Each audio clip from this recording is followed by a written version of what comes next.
largest hostage situation, perhaps in the history of the world. If we have between 10 and 40,000 Americans blockaded off from an airport that our embassy, now when we say embassy, we have to use air quotes, Sean, because the embassy has fallen to the Taliban. So a bureaucrat from D.C. is saying they can't guarantee their safety, but they should get there anyway. They've been blockaded by the Taliban. They're trapped by a terrorist regime.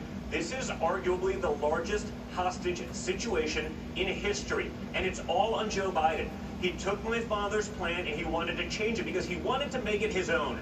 He wanted to be the one to get credit. So rather than doing it in the late spring before the fighting season and using your brain and knowledge and listening to the guys that are the door kickers, not the generals that have been too busy worrying about critical race theory and learning about white rage, which no one had ever heard of prior to last week, he didn't. He wanted to make it his own so he could get credit.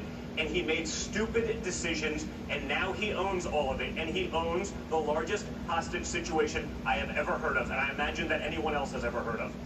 You know, I had Mark Meadows. He's one of a few sources that I have that confirmed to me a phone call that your father had when he spoke the first time to the Taliban leader.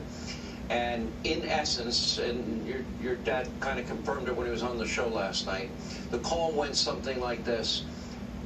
You saw what I did to the caliphate. You saw how I destroyed them in record time.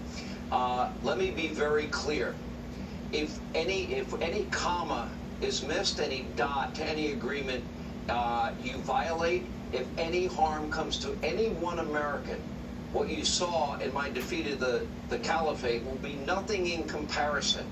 And then apparently your father said, "Do you understand me?" Said these words. "Do you fully understand what I am telling you what will happen?" Apparently they said, then your father said, in kind of Trumpian form, "Okay, now we can begin our negotiations." That was confirmed to me by numerous people. I doubt Joe Biden had that as part of his plan. No, Joe Biden got rid of all contingencies. Had they violated any of those things, they would have been droning them on the roads coming in there. But Joe Biden didn't want to do that. Joe Biden, again, he wanted it on his own. But the difference primarily, Sean, and we know this, we understand the Taliban. They understand strength. They understand resolve. And they look at Joe Biden and they know he has none of those things. The man cannot walk up a flight of stairs. The man cannot get through a sentence.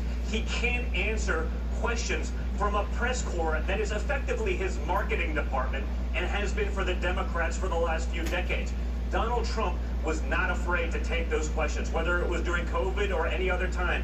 He would get up there and answer them for hours. Joe Biden can't be bothered. He could barely be bothered to take a few minutes off of his vacation while the world burns. And that's the difference. The Taliban know that. They're going to take advantage of it. And guess what, Sean? They're not the only ones going to take advantage of it, because our enemies and our allies alike are watching. They watch Joe Biden turn their backs on not only Americans, but our allies. China is chomping at the bit because whatever their schedule was to take over Taiwan, it just accelerated rapidly.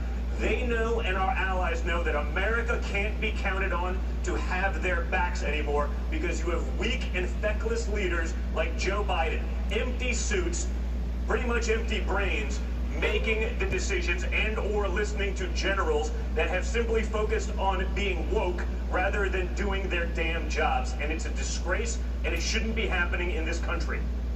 I couldn't say it any better. Donald Trump Jr., thank you. Joining us with more reaction, Senator Lindsey Graham.